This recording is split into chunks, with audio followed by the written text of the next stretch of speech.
Subscribe کرنا مت بھولیے. شکریہ. سلسلے کی اگلی کڑی کے ساتھ آپ کی خدمت میں حاضر ہیں. ہم بات کر رہے تھے کہ میری حکومت نے کسی بھی طرح سے اخبارات کو بند نہیں کیا، نہ ہی ان کو کسی طرح کا نقصان پہنچایا. صرف بات اس بات پہ کی گئی کہ اخبارات میں جو سرکاری آرٹیکلز ہیں ان کو نہ شائع کیا جائے، اور کچھ علاقوں میں اخبارات کی خریداری بند کی جائے. کرتاس سیبس میں بتایا گیا کہ میں نے یہ تجویز 22 اپریل 1970 کو منظور کر لی. میں اس کا فیصلہ پاکستان کے عوام پر چھوڑتا ہوں کہ کچلنے کا یہ عمل اگر اسے پوری طرح سے نافذ العمل کیا جاتا تو زیادہ ڈراکونین تجویز ہوتا. جو کچھ موجودہ فوجی ٹولے نے کیا، اس فوجی ٹولے سے پاکستان میں پریس اور صحافیوں کے ساتھ جو سلوک کیا گیا اسے کس عمل کا نام دیا جائے؟ اس سلسلے میں میں لکھوں گا جو سلوک میرے اخبار اور اس کے پریس کے خلاف کیا گیا. اسے ایک طرف رکھ کر نظر انداز کر کے پریس اور صحافی پر ایک بیتی. ان پر کیا بیتی؟ ان کی آپ بیتی. پیپل فاؤنڈیشن پر غیر قانونی اور جبری قبضہ کر لیا گیا، اور اس کے ساتھ ساتھ حلال پاکستان اور اس کے پرنٹنگ پریس کو بھی ہتھیار لیا گیا.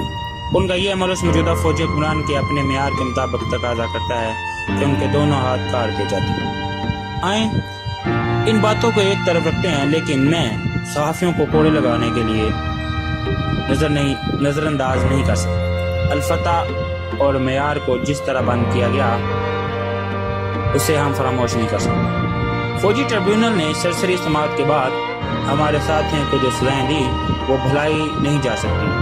اس وقت جب میں یہ سطور لکھ رہا تھا، صحافی بدستور گرفتار کیے جا رہے ہیں.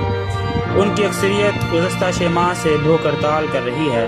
گزشتہ 30 برسوں میں جتنے آدمی نے بھوک ہڑتال کی ان کی تعداد ان سے کہیں زیادہ ہے.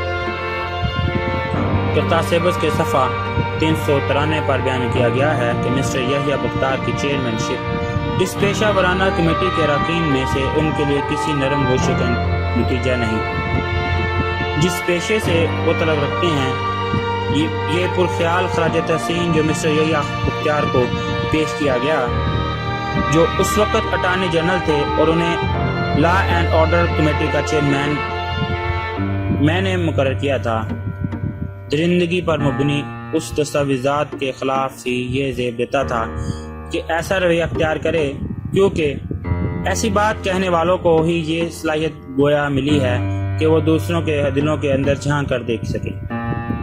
اصل مقصد تو مسٹر یحییٰ بختار خان سے انتقام لینا ہے، کیونکہ وہ میرے وکیل صفائی ہیں.